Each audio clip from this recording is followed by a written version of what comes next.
The purpose of this video is to discuss how two metrics may induce the same topology, even though as metric spaces they may be different. All the other notions that we care about, like issues of convergence of sequences, continuity, and all these things, are completely independent of the choice of metric. So we're gonna have this has to do with your quiz, with the last question. And I hope that this clarifies a little bit what I meant. This is also something that we talked about in class. And to illustrate things, I mean, you can generalize what I'm going to say to higher dimensions, but this is a theorem. We're going to have two metrics, which we have already introduced, so d1, d2, from the Cartesian product of 2, r2 to r. They're going to be metrics, so we can also add the plus in union 0 here if we want, but we know that that's already imposed by the axioms. So that d1, d2 be the metrics defined by d1, x1, comma x2,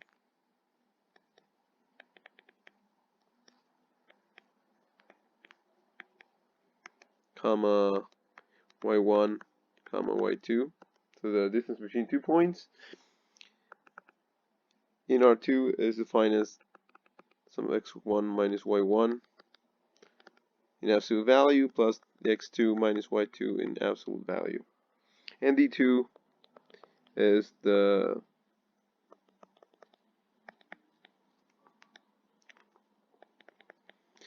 classical metric induced by the Euclidean norm that you're familiar with, and we've used plenty of times, and you've used it in previous courses and all. So this is just the sum of the absolute value of x1 minus y1 squared plus x2 minus y2 absolute value of that squared. So in fact, you can ignore the absolute values here if you want, but if you're introducing a corresponding norm, corresponding metric induced by a norm, where the power here is not 2, then you need to introduce the absolute value first before raising to that particular power. But so what is the theorem here? What is the proposition? What is what we care about? We have two metrics, and those two metrics are clearly different. However, the topologies defined by d1 and d2 are the same.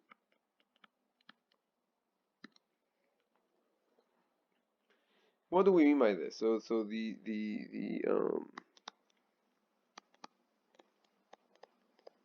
open sets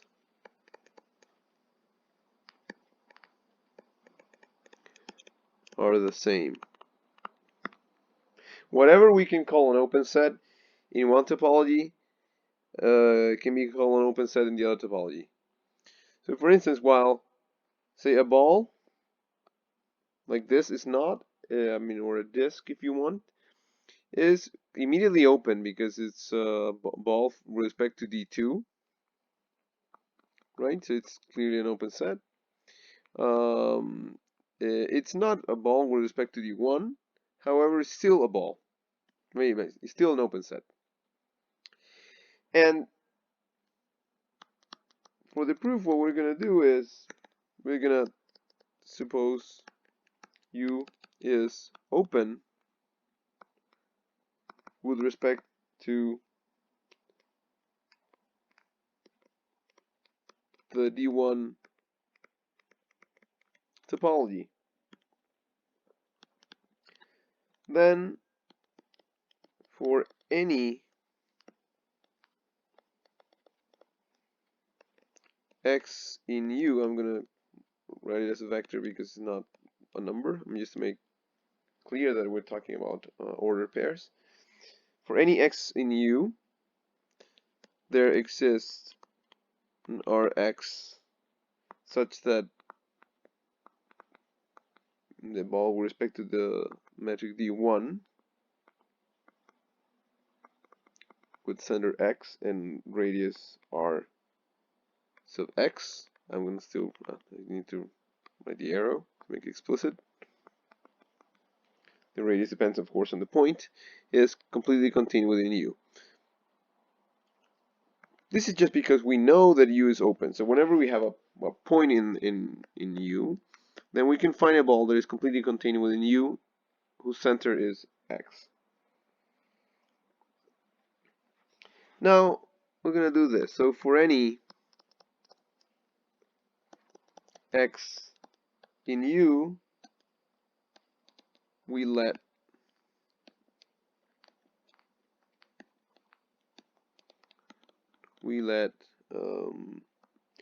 rho sub x arrow, so the point, we define it as r x arrow over the square root 2. Then, if U comma V is in the ball now with respect to D2, this is the difference here, x arrow, so it's the same point, but now with this different radius, then if x arrow, so the vector is x comma y, the ordered pair x comma y, then d1, the distance between x comma y comma u comma v, is equal to x minus u plus y minus v. And this is less than or equal to, hope that you remember, this is, as you use this inequality, this is less than or equal to square root 2 x minus u squared plus y minus v squared. And where does this come from? Cauchy-Schwarz.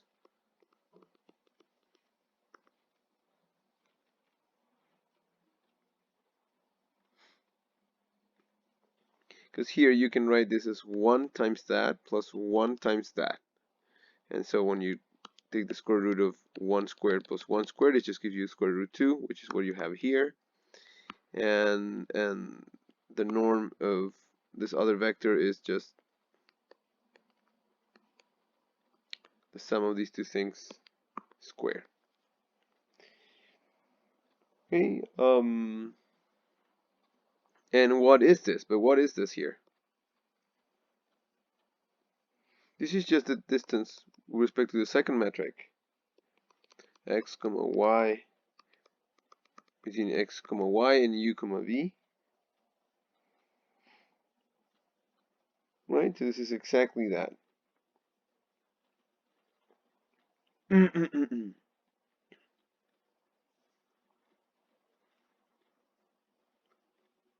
Okay, so this distance d1, then between these 2 points, comma v, is less than or equal to the square root 2. The distance 2 between x comma y and u comma v.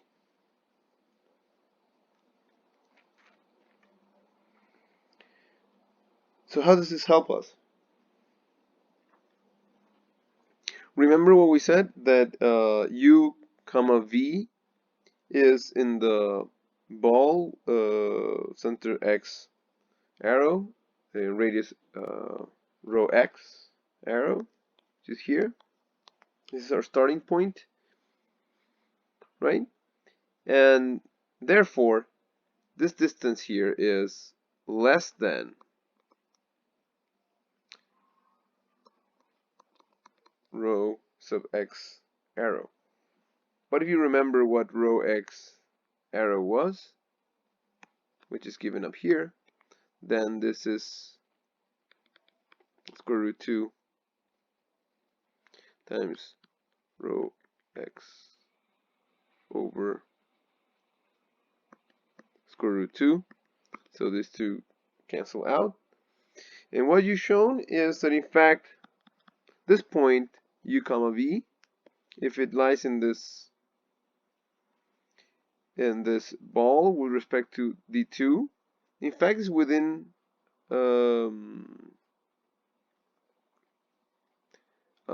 it's in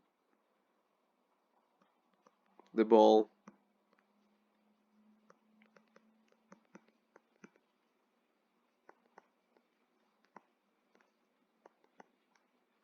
with respect to d1 when X arrow and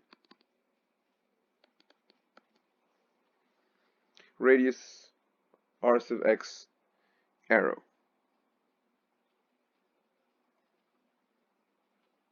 Okay, right. And where is this contained by assumption? This is contained within U. Right, by assumption, to each point in X in the open set U, there is a corresponding radius like this one, such that this ball is contained completely within U.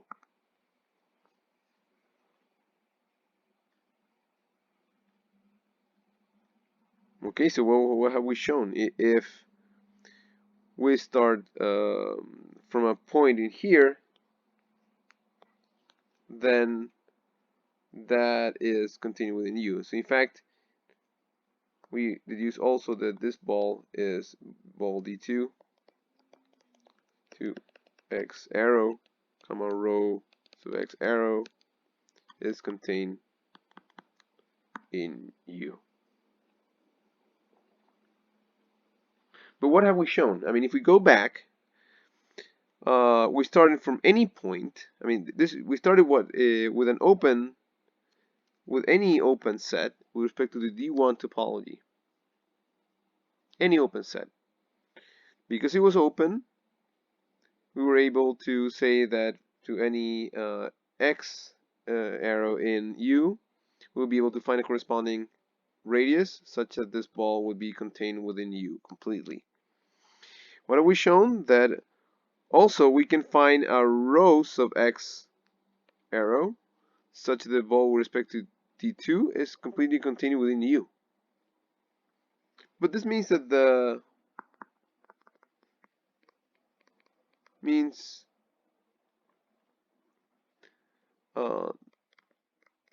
that in fact U is open with respect to D2.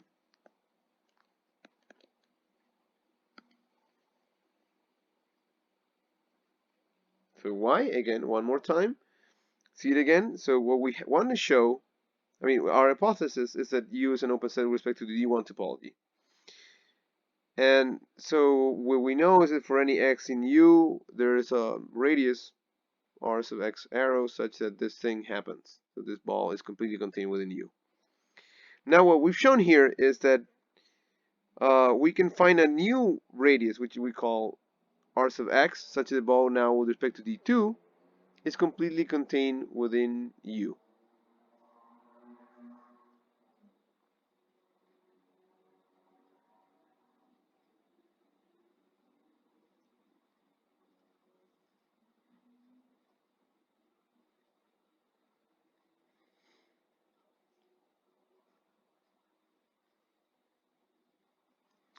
And well, that, of course,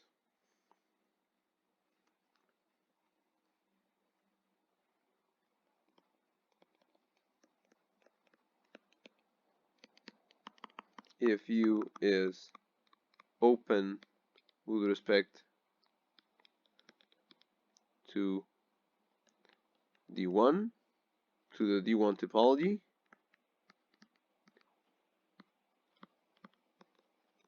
Then it is also open with respect to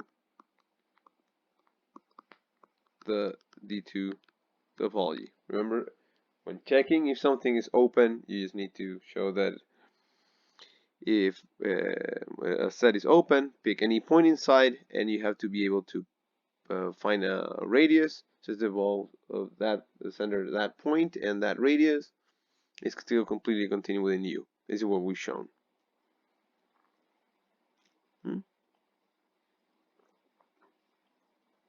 Okay, so we did it here, showing explicitly. We know that we're giving the existence of this radius, and this is how you prove it. We're giving the existence of this radius because you know that U is open with respect to one topology, and modifying this radius here, which is what we did with when we define rows of X arrow, we can find a ball with respect to the new metric, and that ball is still completely contained within U, and that means that that again, this is an open set because from the start, this X here in U was arbitrary. So you can do that for any X in U. You had to define this rows of X arrow, but that will work for that particular X.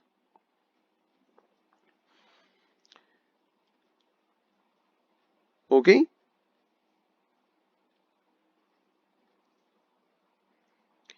Okay.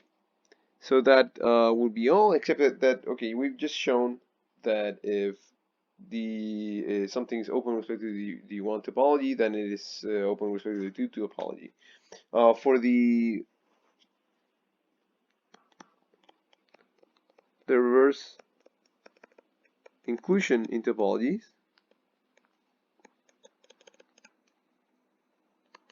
is homework problem for you.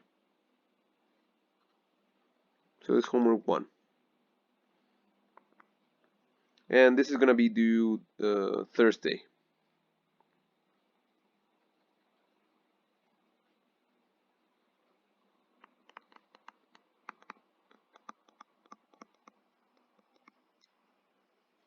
Thursday this week before midnight.